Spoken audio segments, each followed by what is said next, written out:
Praise the Lord, Church. திருச்சபையே உங்கள் அனைவருக்கும் ஸ்தோத்திரங்கள். Okay, we are continuing our series on the book of Psalms. நாம் தொடர்ந்து சங்கீத புஸ்தகத்திலிருந்து நாம் பார்க்க போகிறோம்.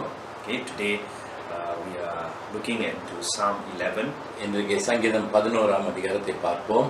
Pretty short passage. ஒரு சின்ன பகுதி தான் இது. Okay, but a very meaningful psalm. ஆனால் நம் யாவருக்கும் அது பிரயோஜனமான ஒரு சங்கீதம். Okay, whenever we look into this psalm, இந்த சங்கீதத்தை பார்க்கும் போதெல்லாம் we examine situations around us. நம்ம சுற்றி இருக்கிற சூழ்நிலையை நம்ம ஆராய்ந்து பார்க்கிறோம். And turn this verses into prayer. இந்த சங்கீதத்தில் இருக்கிற வசனங்களை ஜெபமாக நம்ம மாற்றிக்கொள்ளலாம். We look into what is happening in our lives. நம்முடைய வாழ்க்கையில் என்ன நடக்கிறது என்று நாம் பார்க்கும்போது, Look at what is happening in the nation. தேசத்தில் என்ன நடக்கிறது என்று பார்க்கும்போது, And in these times, we cry out to God with these words that are found in the Psalms. இவ்விதமான காலகட்டத்தில் நடக்கிற சூழ்நிலை சம்பவங்கள் எல்லாம் பார்க்கும்போது இந்த சங்கீதத்தில் உள்ள வசனங்களை நாம் ஜெபமாய் மாற்றிக்கொள்ளலாம். Okay, so before we read Psalm 11, we just look into the background of this psalm. இந்த சங்கீதத்தை நாம் பார்க்கும் முன்பாக அதனுடைய பின்னணியை நம்ம பார்ப்போம். This is a psalm of confidence. இது ஒரு நம்பிக்கையின் சங்கீதம். By King David. தாவீது ராஜா எழுதியிருக்கிறார். We are not told fully what is this, what's the background of psalm. நமக்கு முழுசுமாக அதனுடைய பின்னலை நமக்கு சொல்லப்பட கிடையாது. Okay, but from the psalm we get a hint of what might have happened. சங்கீதத்தை நம்ம பார்க்கும்போது நமக்கு கொஞ்சம் தெரிந்து கொள்ளலாம் என்ன நடந்திருக்கும். Okay, we are not told specifically what happened. ஆனால் குறிப்பாக நமக்கு சொல்லப்பட கிடையாது. But from what told to us, நமக்கு சொல்லப்பட்டதை வைத்து நம்ம பார்க்கும்போது we see about how unrighteous people had taken the law of the land into their hands.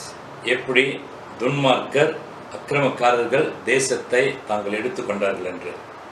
And they were channeling their attacks on the righteous. அவர்கள் நீதிவான்கள் மேலே தாங்கள் தாக்கிக் கொண்டிருக்கிறார்கள். Okay, so it's a situation where justice and law had fallen. இங்கே நாம் பார்க்கிறோம் நியாயமும் சட்டமும் கீழே விழுந்தது. And the strongest ones, who are the wicked, அதாவது பலசாலிகளாக இருக்கிற மக்கள் துன்மார்க்கன், they take control and they terrorize the land. அவர்கள் அதிகாரம் எடுத்து தேசத்தை பயப்படுத்தி வருகிறார்கள். Okay, imagine Malaysia being like one of the Tamil movies. இன்றைக்கு நம்ம மலேசியாவை எடுத்துக்கொள்ளலாம், ஒரு தமிழ் படத்தை நம்ம எடுத்துக்கொள்ளலாம், where the police, the judiciary, the government all belong to the thugs. அதாவது போலீஸு, நீதிமன்றம், அதிகாரத்தில் உள்ளவங்க எல்லாரும் பாருங்க துன்மார்க்கரோடு சேர்ந்து கொள்ளுகிறாங்க. And they are coming to attack you. அவங்க உங்களை தாக்க வராங்க. Like in Tamil movies, just because you are doing something right. Tamil படத்தை போல, அதாவது நீங்க ஏதோ நல்லது செய்றீங்க. And everyone who you can look towards, can hold on to, are actually belonging to the thugs. நீங்கள் யாரெல்லாம் எதிர்பார்க்கிறீங்களோ உங்களுக்கு உதவி செய்வாங்க என்று சொல்லிட்டு அவங்க எல்லாம் பாருங்க துன்மார்க்கரோடு அவங்க சேர்ந்து இருக்கிறாங்க. So what do you do in that times? அவ்விதமான நேரத்தில் நம்ம என்ன செய்வோம்? Do you run? நீங்க என்ன செய்வீங்க? ஓடுவீங்களா? Do you plead for mercy? அல்லது இரக்கத்துக்காக மன்றாடுவீங்களா? Oh, you watch the movie, the Tamil movies, the hero will fight. நம்ம இந்த தமிழ் படத்தில் நம்ம பார்க்கும்போது ஹீரோ அவர் ஜெயித்துருவார் எல்லாத்துலேயும். Okay, you will fight back, you will kill all the evil flesh. அவர் எதிர்த்து நின்று சண்டை போட்டு துன்மார்க்கெல்லாம் அடிச்சு போட்டுருவோம். So do you fight back? நீங்கள் சண்டை போட முடியுமா? In reality, life is not like the movies. வாழ்க்கையில் உண்மையாக நம்ம பார்க்கும்போது அது படத்தில் பார்க்குற மாதிரி கிடையாது. When we are persecuted, நம்ம துன்பப்படுத்தப்படும் when போது, lawlessness has overtaken the nation, அநீதி தேசத்தை எடுத்துக்கொள்ளும் போது, the first thing you want to do is to run. நீங்கள் செய்யக்கூடிய முதல் காரியம் ஓடணும். If Malaysia is affected, அப்படி Malaysia தாக்கப்பட்டிருக்குமானாக்கா the first thing that will come is let us leave. நமக்கு வருகிற முதல் எண்ணம் நம்ம போயிடுவோம். So that's the background of the psalm. ஆகையினால இந்த சங்கீதத்தினுடைய பின்னலை அதுதான். Okay, so we'll read verses 1 to 3. There are 3 parts to this psalm. இந்த சங்கீதத்துக்கு 3 பகுதிகள் உண்டு. From verses 1 to 3, வசனங்கள் 1ல இருந்து 3 வரையிலும் we see that the psalmist expresses faith in God. இங்க நாம் பார்க்கிறோம் சங்கீதக்காரர் தன்னுடைய நம்பிக்கை கர்த்தர் மேல விசுவாசத்தை in the வைக்கிறார். face of panic and lawlessness. அதாவது என்ன செய்வதென்று தெரியாதபடிக்கு தலை தெரிச்சு ஓடுகிற நிலையில இவ்விதமாக சங்கீதக்காரர் தேவன் பேர்ல நம்பிக்கை வைக்கிறார். Then we see second part in verses 4 to 5. இரண்டாவது நாம் பார்க்கிறோம் 4 இருந்து 5 வரைக்கும். The psalmist declares God who sees and is focused on the righteous. அங்கே நாம் பார்க்கிறோம் கர்த்தர் நீதிமான்களை நோக்கி அவர்களை கண்ணோக்கி பார்க்கிறார். The third thing மூணாவது was found in verses 5b to 7. 5ஆம் வசனம் 2வது பகுதியிலிருந்து 7 வரைக்கும். Psalmist declares God as righteous who hates the wicked. அங்கே நாம் பார்க்கிறோம் அவர் அறிக்கையிடுகிறார் தேவன் நீதிபரர் அக்கிரமக்காரரை அழிக்கிறார். So I'll read the first part to you, verses 1 to 3. வசனம் 1ல இருந்து 3 வரைக்கும் அவர் முதல்ல வாசிப்பாரு. In the Lord I take refuge. How then can you say to me, flee like a bird to your mountain? For look, the wicked bend their bow, and they set their arrows against the strings, and to shoot from the shadows at the upright in heart. When the foundations are being destroyed, what can the righteous do? நான் கர்த்தரை நம்பியிருக்கிறேன், பின்ன ஏன் நீங்கள் என் ஆத்துமாவை நோக்கி பட்சியை போல உன் மலைக்கு பறந்து போய் என்று சொல்லுகிறீர்கள்? இதோ துன்மார்க்கர் வில்லை வளைத்து செம்மையான இருதயத்தார் மேல் அந்தகாரத்தில் எய்யும்படி தங்கள் அம்புகளை நாணிலே தொடுகிறார்கள். அஸ்திபாரங்களும் நிர்மூலமாகிறதே, நீதிமான் என்ன செய்வான்? King David begins the psalm by a strong expression of faith. தாவீது ராஜா ஒரு ஆழமான ஒரு விசுவாசத்தை கொண்டு அறிவிக்கிறார். In the Lord I take refuge. கர்த்தரிலே நான் என் அடைக்கலம் என்று. He's going through a situation of lawlessness around him. அவரை சுற்றிலும் நீதி இல்லாதபடிக்கு காணப்படுகிறது. The law had fallen. நீதி உடைந்து போனது. The wicked are in control. துன்மார்க்கர் ஆட்சி செய்கிறாங்க. And now they're anticipating an attack. இப்பொழுது அவங்க ஒரு தாக்குதலை எதிர்பார்க்கிறாங்க. David's counselors, they come to him and tell him. தாவீதுடைய ஆலோசகர்கள் அவரிடத்துல வந்து சொல்லுகிறாங்க. They are in panic. என்ன செய்வதென்று தெரியல, பயந்து So they say, David, flee like a bird to your mountain. ஆகினாலே அவங்க தாவீதை பார்த்து சொல்றாங்க, ஒரு பறவை போல மலைக்கு பறந்து போன்னு சொல்றாங்க. Flee, run. தாவீது நிக்காதீங்க, ஓடி போயிருங்க, பறந்து போயிருங்க. And David responds back to them. ஆகினாலே தாவீது அவர்களுக்கு பதில் கொடுக்கிறார். How can you tell me to flee? நீங்க எப்படி நான் ஓட சொல்றீங்க? I have put my trust in the Lord. என் நம்பிக்கை நான் கர்த்தர் மேல வைத்திருக்கிறேன். As my refuge. அவர்தான் எனக்கு அடைக்கலம். Okay, so we are told in verses 2 and 3 all these complaints from these counselors. ஆகினால இந்த 2-3 வசனத்துல நாம் பார்க்கிறோம் ஆலோசகர்கள் சொல்கிற காரியங்கள். Okay, verses 2 they will say, the wicked, the unrighteous people are bending their bow and have fitted their arrow on the string. அதாவது இங்க சொல்றாங்க பாருங்க, இதோ துன்மார்க்கர் வில்லை வளைத்து செம்மையான இருதயத்தார் மேல் அந்தகாரத்தில் ஏயும்படி தங்கள் அம்புகளை நாணிலே தொடுகிறார்கள். Which means an attack is coming. அப்படி என்றால் ஒரு தாக்குதல் வரப்போகிறது. And then they say that this would attack that were done in secret. அவர்கள் சொல்லுகிறார்கள் இது அவர்கள் ரகசியத்திலே செய்கிறாங்க. Because they were shooting from darkness. காரணம் அவர்கள் அந்தகாரத்திலிருந்து அவர்கள் அந்த அம்புகளை ஏய்கிறாங்க. So but the target was clear. ஆனால் அவங்களுடைய குறி சரியா இருக்குது. Who is their target? அவங்களுடைய குறி யாரு? Those who are upright in heart. யாரெல்லாம் நீதிமான்களாய் உள்ளத்திலே நேர்மையாய் இருக்கிறாங்க. Who are innocent. அவங்க எல்லாம் நிரபராதிகள். Okay, so then verse 3. வசனம் 3. It's more of a lament. இது ஒரு புலம்பலாக இருக்கு. By the counsels of David. அதாவது தாவீதினுடைய ஆலோசகர்கள் இதை சொல்கிறாங்க. They are lamenting before him. தாவீதுக்கு முன்பாக புலம்புகிறாங்க. They said, if the foundations of the land is destroyed, what can we do? அவங்க சொல்றாங்க, அஸ்திபாரங்களே நிர்மூலமாக போது நீதிமான் என்ன செய்வான்? If the law and the upholders of the law are no longer there, what can we do? அதாவது சட்டத்தை கையாளுறவங்க, நீதியை கையாளுறவங்க அவங்க இல்லைன்னாக்க என்ன செய்ய முடியும்? Where will we go? நாங்கள் எங்கே போவோம்? Because the wicked who are the strongest have taken over the land. காரணம் துன்மார்க்கர் அவங்க இப்ப பலசாலிகளாக தேசத்தை அவங்க எடுத்துக்கொண்டாங்க. So in the first 3 verses, ஆகிய முதல் 3 வசனத்துல David's counselors are telling him to flee. தாவீதுனுடைய ஆலோசகர்களா தாவீதை பார்த்து சொன்னாங்க, நீங்க ஓடி போங்க, இங்க இருக்காதீங்க, பறந்து போயிருங்க. The wicked have taken over. துன்மார்க்கர் தேசத்தை எடுத்துட்டாங்க. They are planning in secret to attack the righteous. அவங்க ரகசியத்துல நீதிமான்களை தாக்கும்படியாய் அவங்க வந்து திட்டமிட்டு கொண்டிருக்காங்க. Anytime something is going to happen. எந்த நேரத்துல எதுவும் ஒண்ணு நடக்கும். David's response to them is, தாவீதுனுடைய பதில் அவர்களுக்கு, how can you tell me to flee when I have taken refuge in God? நீங்க எப்படி அந்த மாதிரி சொல்ல முடியும் நான் ஓடுவதற்கு? காரணம் நான் தேவன் பேர்ல நான் வந்து நம்பிக்கையா அவர்களை நான் அடைக்கலம் கொள்கிறேன். What we see is the counselors were in panic. நான் பார்க்கிறோம் ஆலோசகர்கள் பயந்து கிடக்குறாங்க. David is calm. தாவீது கூலா இருக்கிறார். Okay, so now we look at the second part. இரண்டாவது பகுதியை நாம் பார்ப்போம். Verses 4 to the first part of verse 5. வசனம் 4 5வது முதல் பகுதியும். The Lord is in his holy temple. The Lord is on his heavenly throne. He observes everyone on earth. His eyes examine them. The Lord examines the righteous.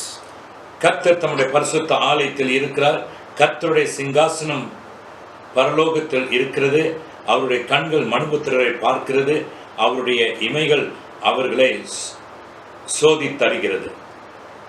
கர்த்தர் நீதிமானை சோதித்தருகிறார்.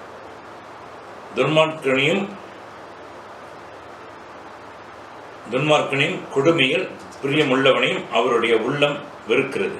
Okay, just the first part. முதல் பகுதியை நாம் பார்ப்போம். Okay, David responds to his counselor's fear. ஆலோசகருடைய பயத்துக்கு அவர் பதில் கொடுக்கிறார். David's faith is in God. தாவீதினுடைய விசுவாசம் கர்த்தர் பேரில் இருக்கு. And he declares about God to them. தேவனை குறித்து அவர் விதமாய் அறிக்கை செய்கிறார். The first thing he declares, அவர் அறிக்கை செய்கிற முதல் காரியம் verse 4, வசனம் 4, is that God is king and he is set apart and sovereign over all the earth. தேவன் ராஜாவாய் இருக்கிறார். அவர் சகலத்தையும் அவருடைய ஆளுகையிலே வைத்திருக்கிறார். He is set apart. Our is different from the things of the world. அதாவது உலகத்துக்கும் அவருக்கும் ஒரு வித்தியாசம் இருக்கிறது. Okay, so he tells us two things about God's kingship. தேவனுடைய ராஜ்யத்தை குறித்து அல்லது சிங்காசனத்தை குறித்து ரெண்டு காரியங்கள் சொல்கிறார். He says first thing, God is in his holy temple. கர்த்தர் தம்முடைய பரிசுத்த ஆலயத்தில் இருக்கிறார். God is holy.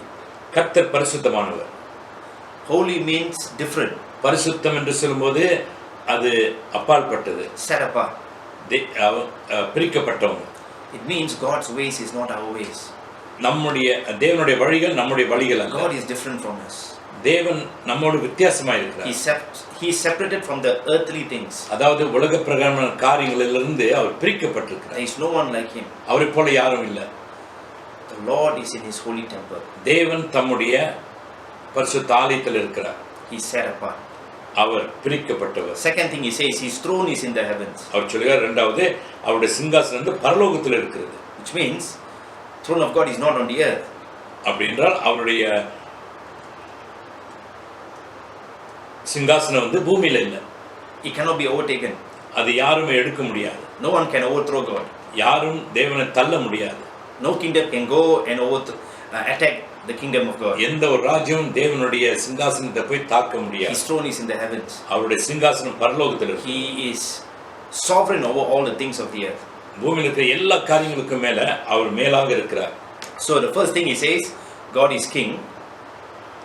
சொல்லுகிற முதல் காரியம் தேவன் ராஜாவாக இருக்கிறார். He is set apart. Our பிரிக்கப்பட்டவர். And he is sovereign over all the things of the earth. பூமியில் இருக்கிற எல்லா காரியங்களுக்கும் மேலாக அவர் இருக்கிறார். Then the second thing he says, இரண்டாவது காரியம் சொல்லுகிறார், verse in 4b, second part of verse 4 to 5, he says God sees.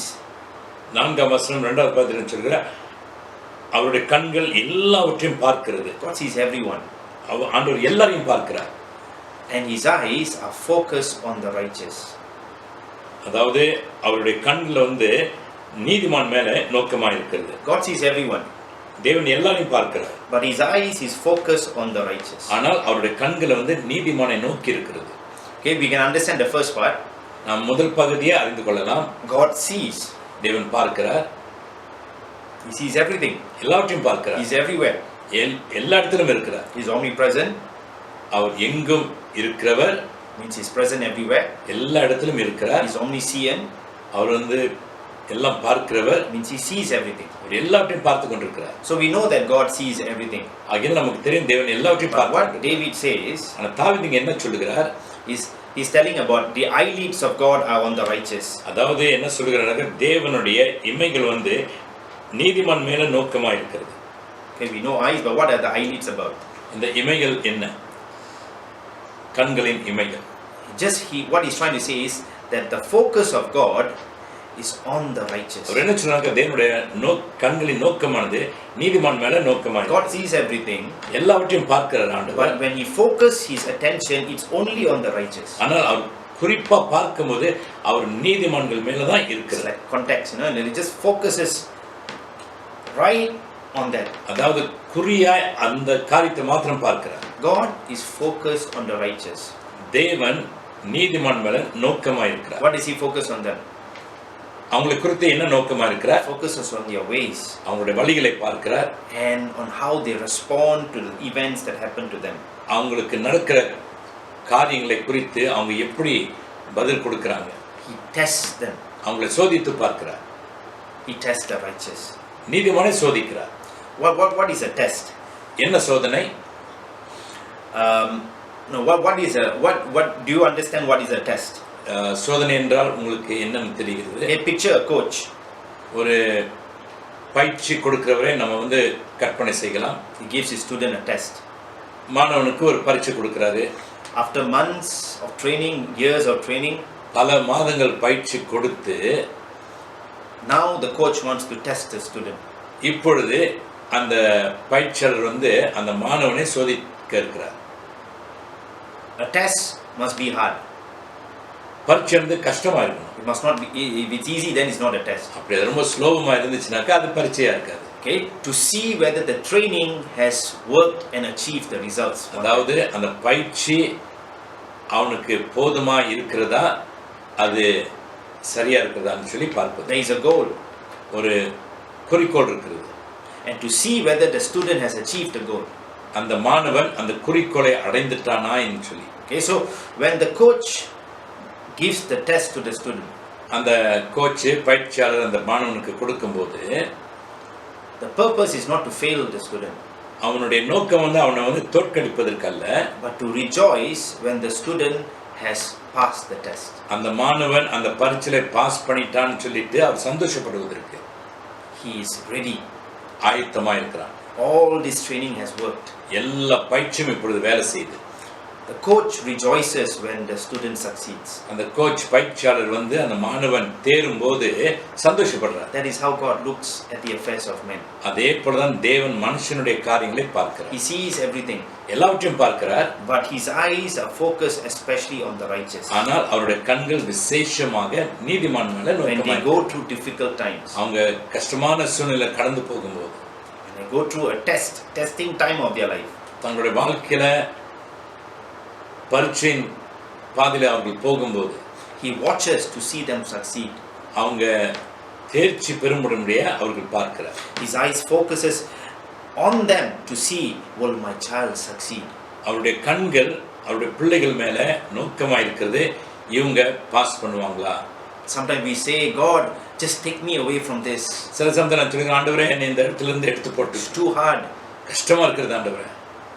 But God watches so that we can overcome. ஆண்டவர் கவனிக்கிறார் நம்ம அதை மேற்கொள்ளும்படியாக. And until we pass it, நாம் அதை pass பண்ணும்போது வரைக்கும், and he rejoices when the righteous pass the test. அதாவது நீதிமான்கள் அந்த பரீட்சையை பாஸ் பண்ணும்போது தேவன் சந்தோஷப்படுறார். So what we see in this second part is God sees, but his eyes are focused on the righteous. அதனால இரண்டாவது பாயிண்ட் நம்ம என்ன பார்க்கிறோம்? தேவன் பார்க்கிறார், நீதிமான் அந்த பரீட்சையில பாஸ் பண்ணதை பார்த்து அவர் He சந்தோஷப்படுகிறார். focuses on them. ஆண்டவர் அவர்கள் மேல் நோக்கமா இருக்கிறார்.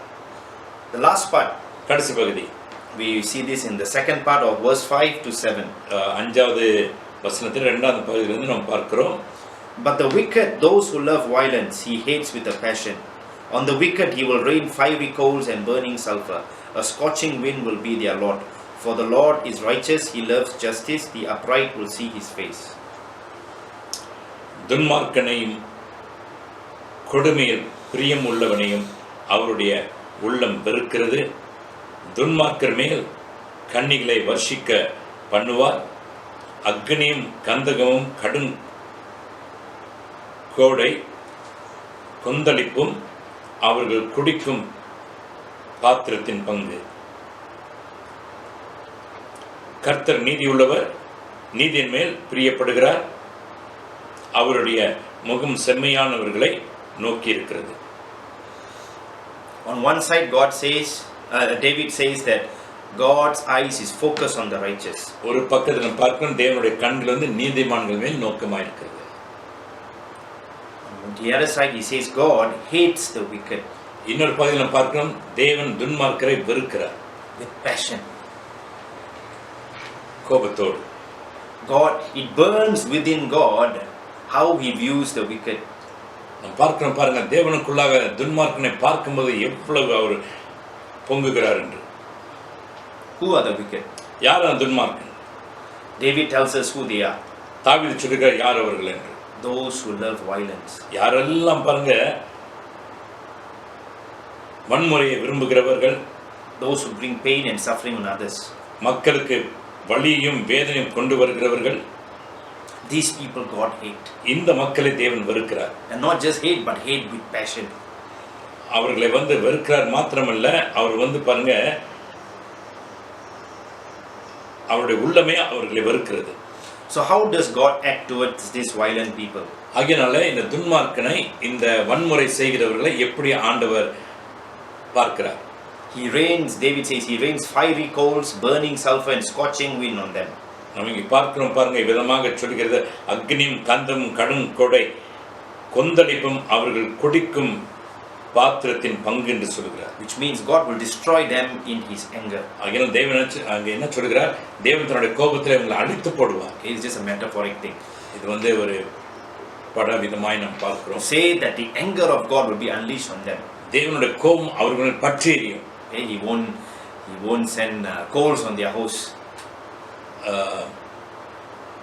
It doesn't mean literally he will send coals. அதாவது விதமாக கந்தகமும் அக்னியும் அவங்க மேல போடுவார், அந்த விதமாக அல்ல. At the right time God will unleash his anger. சரியான நேரத்தில் அவர் தன்னுடைய கோபத்தை காட்டுவார். You look at, for example, King Herod. ஹேரோது ராஜாவை நாம் பார்க்கிறோம். He ridiculed Jesus. இயேசுவை பரிகாசம் பண்ணான். He put James to death. யாக்கோபை பட்டயத்தினால் கொன்றான். He put Peter in prison. பேதுருவை சிறைச்சாலை போட்டான். All this God allowed for a time. தேவன் இதெல்லாம் ஒரு காலகட்டத்துக்கு அனுமதித்தார். But he came to a time that he did not give, at a point of time he did not give glory to God. ஆனால் ஒரு நேரம் வந்தது, ஹேரோது ராஜா தேவனுக்கு மகிமை கொடுக்கல. And the Bible says he was eaten by worms. அங்க நாம் பார்க்கிறோம், அவன் சடிதிலே விழுந்து செத்து போனான், புழுத்து போனான். So at a time of his life he died in suffering. அதான் சாகிற நேரத்தில் வேதனையோடு செத்து போனான். But God allowed him to kill James and to put Peter in prison. அதாவது யாக்கோபை கொல்லவும் பேதுருவை சிறைச்சாலை போடுவதற்கு தேவன் அனுமதித்தார். But a time came where he suffered. ஆனா ஒரு நேரம் வந்து அவன் கஷ்டப்பட்டான். We read in the Bible about the city of Sodom and Gomorrah.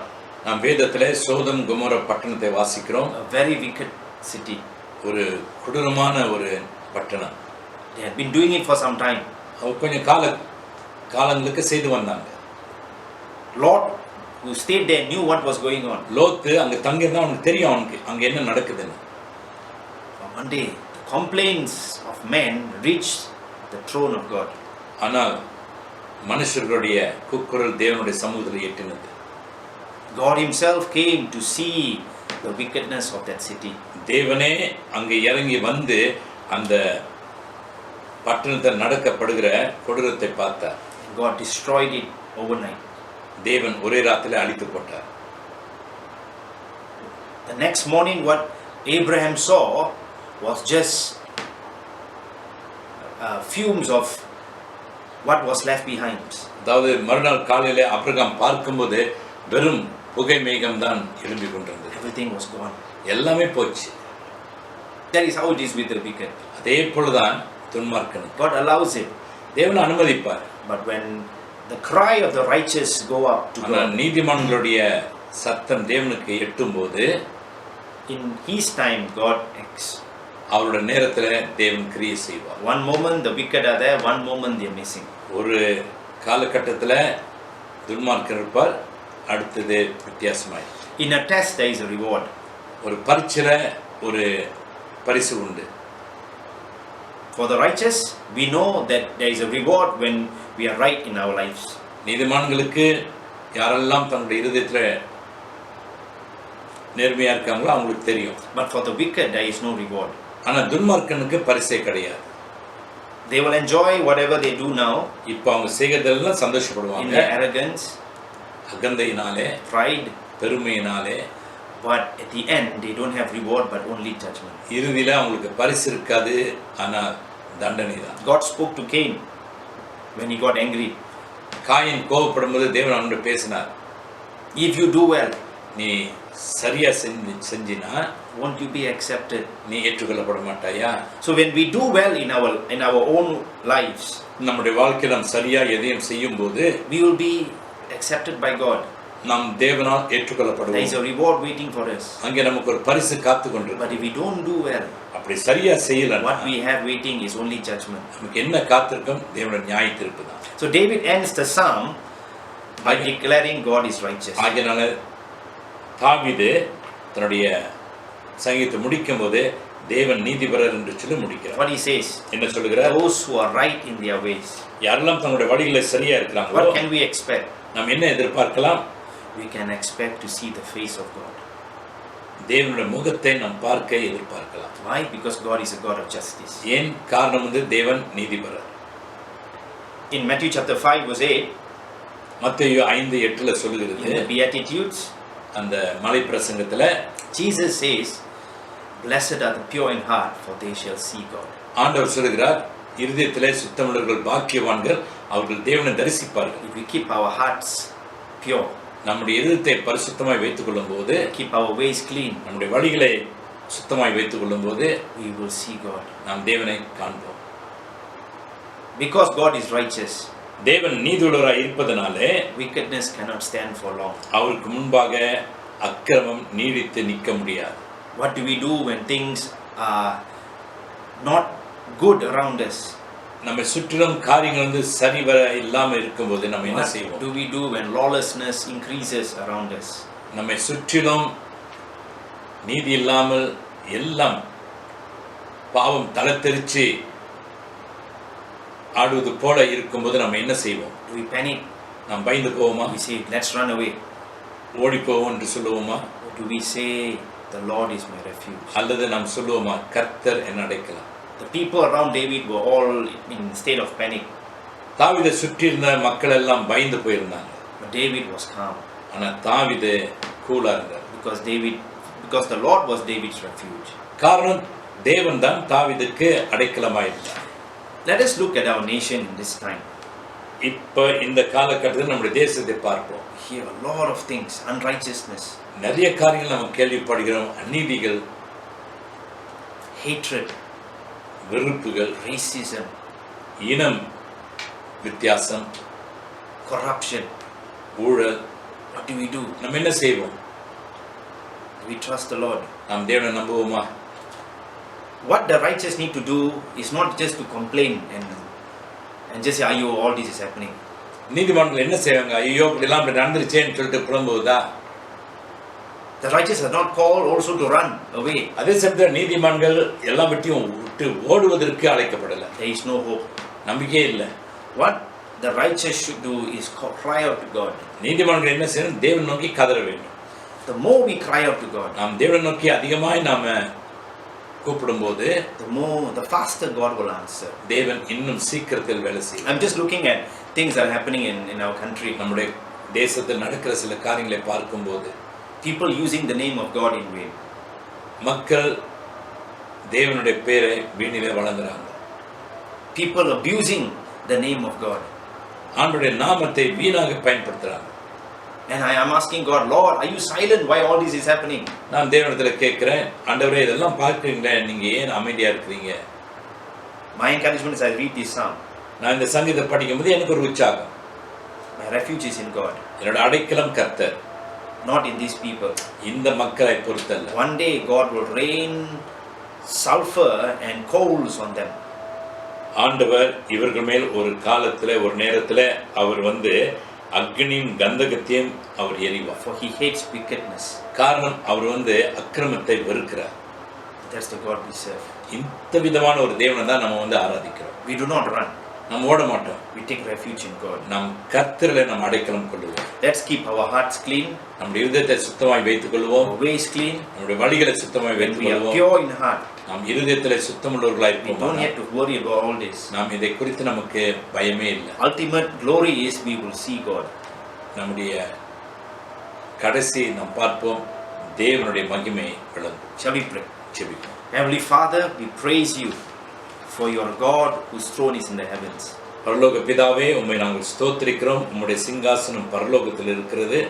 You dwell in your holy temple. நீர் உம்முடைய பரிசுத்த ஆலயத்தில் வசிக்கிறீர். Your ways are different from us. உம்முடைய வழிகள் எங்களுடைய வழிகளுக்கு வித்தியாசமாய் Your இருக்கிறது. eyes are on the righteous. உம்முடைய கண்கள் நீதிமான் மேல் இருக்கிறது. Lord, I pray that you will be pleased with our ways. ஆண்டவரே, எங்களுடைய வழிகளிலே நீர் பிரியமாய் இருப்பீர் என்று Be our refuge எங்களுடைய அடைக்கலமாயிரும். and help us to be right so that we can see you. ஆண்டவரே, நாங்கள் சரியா இருக்க உதவி செய்யும், அப்பொழுது நாங்கள் உம்மை காண்போம். Lord, we pray that you will dwell among your people. ஆண்டவரே, நாங்கள் ஜெபிக்கிறோம், நீர் உம்முடைய ஜனங்கள் மத்தியிலே நீர் வாசம் பண்ணுங்க. Show yourself as king. நீர் உம்மை ராஜாவென்று காண்பிப்பீர். In Jesus' name. இயேசுவின் நாமத்தில் பிதாவே. Amen. Amen. God bless you. கர்த்தர் உங்களை ஆசீர்வதிப்பார்.